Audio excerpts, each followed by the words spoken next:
where else does this show up in your life? Okay, ladies, I'm back. Another day, another podcast. Today I'm talking about investing in yourself and the guilt that pops up when you choose to do so.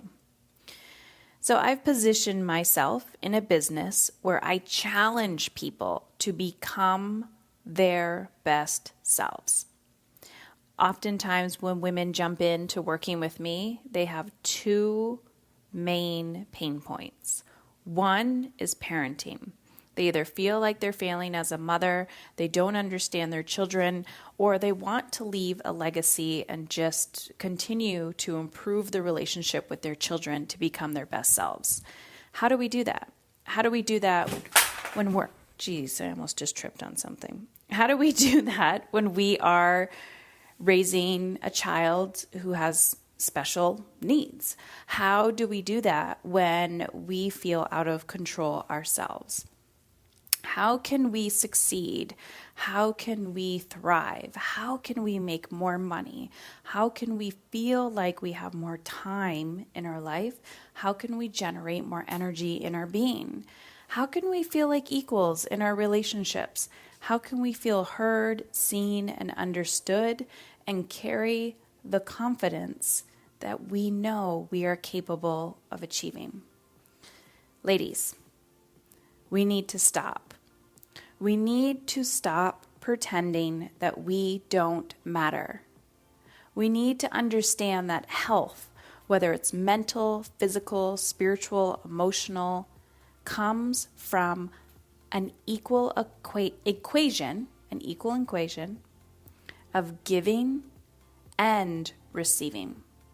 And for so many, it's difficult.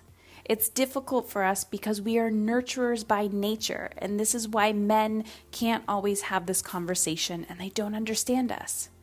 Because we are built, biology, we are built to give. Give.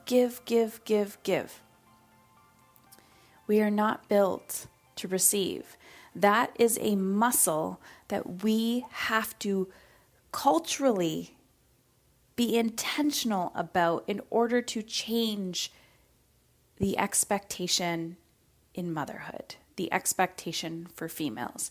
So I've made it my mission to help you not die before you need to. That's my job. And when I say not die, I don't mean physically, I mean emotionally, I mean spiritually, I mean you want to feel alive in this life. That is why you are here. So I've been having many conversations with women lately about investing in themselves because they've been filling out the application for the Mastery Coaching Program. There are two levels of the program. One is a group program. The other, you get group plus one-on-one with me. Those spots are limited. But if you're interested, you can head on over to momisincontrol.com. If your gut has been telling you, yes, Heather, I want to work with you. I think you can help me, but you're not sure if you're an exact fit, then email us, support@heatherchauvin.com, and we'll figure it out. So regardless, yesterday I was speaking to a woman and she said to me, should I do this? And I said, I don't know. It's up to you. And she said, I have a really, really hard time investing in myself, but that has got me to where I am today. She said, Heather, you challenge me to become a better version of me, and that makes me uncomfortable. And I said, great, because discomfort is where the magic happens. You have to be uncomfortable in order to grow. Think about the whole terminology called growing pains. Think about contractions. Think about anything that you've done in your life that was uncomfortable and what happened on the other side of that, the growth that you experience. And I don't know about you, but if you are someone who likes to chronically think bigger, dream bigger, think outside the box and challenge yourself, when I am comfortable, I'm like, I'll stay there for a little bit. I'll give myself some rest, but I'm always curious of how can I become better? How can I do better? And doing that from a healthy place, doing that from a place of abundance and alignment. You don't need to know what all these things are. You don't need to know how to get there. All you need to do is to lean in to your desires. What is it that your soul is craving? What does your soul want to do? If you took out pen and paper and wrote down a list of 50 things that you would love to do this year, what do you put on the list? And what is stopping you? We have to stop using guilt as the excuse of why we can't do things. I feel guilty for going to the washroom, and that is the truth. I feel guilty for taking a bath. I feel guilty for working. I feel guilty for going grocery shopping by myself. I feel guilty for going for a walk. The point is, if I allow guilt to run the show, I would be miserable. I would be yelling and screaming at my children on a daily basis. I would be broke. I would be sick. I would most likely be divorced. I would fucking hate myself. Guilt is lack mindset. And in order to receive abundance, hear what I said. In order to receive abundance in your life, you have to take action through the discomfort.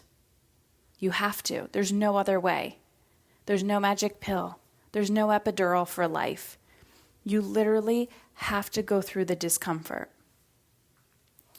A few podcasts ago, I was talking about an extremely uncomfortable day that I was having and how I knew on the other side of this there was going to be relief. But I only know that because I've done it again and again and again and again. But my first time, I was terrified. My first time, I thought I was dying. I didn't think I was going to make it on the other side. So I have some reflection questions for you today. But I was doing some research while before recording today's podcast, and I was researching the fight or flight response. I can't speak, as always. The fight or flight response. And most of you know what this is if you have basic psychology knowledge.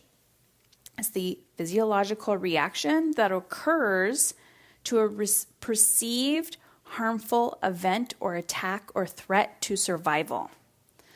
So I'm reading the definition, and I'm like, yeah, I get this. But then I thought, well, what does this have to do with motherhood? What does this have to do with the modern woman? What does this have to do with the modern individual, right? We hear about stress, we hear about chronic disease and how stress causes all of these things. But if you are living in survival mode in your life, it could be money, right? Paycheck to paycheck. It could be time. You don't have enough time. It could be energy. You're chronically exhausted. It could be a relationship. When you're living in survival mode, your body thinks you are under attack. Your mind thinks you are under attack. And in order to get out of that state of being, you have to have a plan and a system, and you have to execute on that plan and system on a daily basis. Every single day. Baby steps, baby steps, baby steps. So, I understand you're going to feel guilty. I understand you're going to feel uncomfortable in investing in yourself, and I do not mean money. I mean time and energy. When I wake up early and I say, I respect this time, and I commit, because I already told you I would, to 20 minutes a day in February working out, that is time investment. That is energy investment in myself. I don't have to like it. It doesn't have to look pretty. I just have to show up.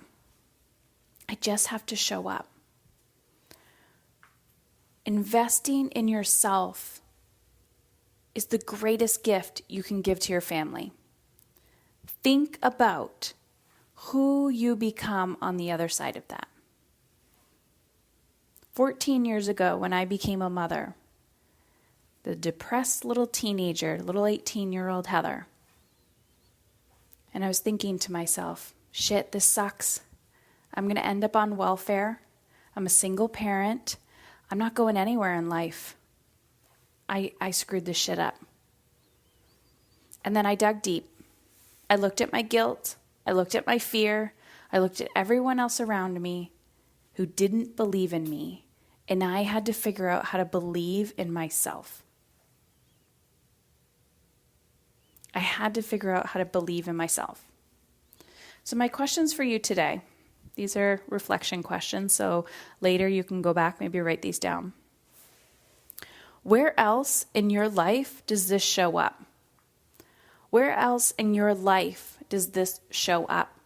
Where you feel guilty for investing in yourself, when you feel guilty for investing time and energy in yourself.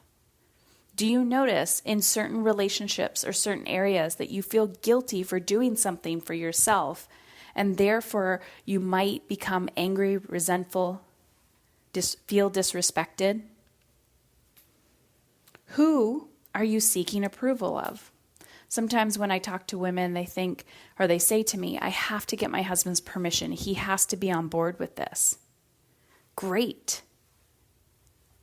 Why does he have to? Why does he have to give you permission?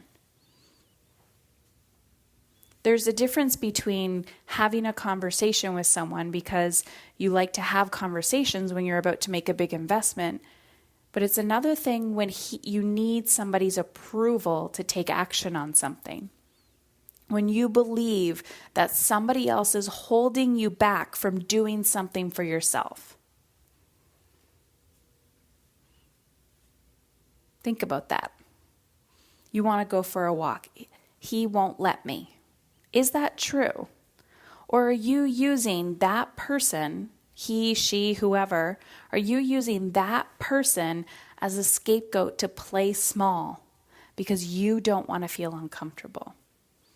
The next question. Is it really about the money? Is it really about the time? Is it really about the energy? Think about that. Is it that you don't have the money or you feel guilty for using it? Is it that you don't have the time or you feel guilty for using that for yourself? Is it that you don't have the energy or you feel guilty for using energy that you feel you don't have to generate more energy?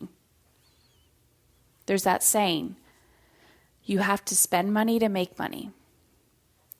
You have to spend time to generate more time. You have to invest in your energy. You have to spend energy in order to generate more energy.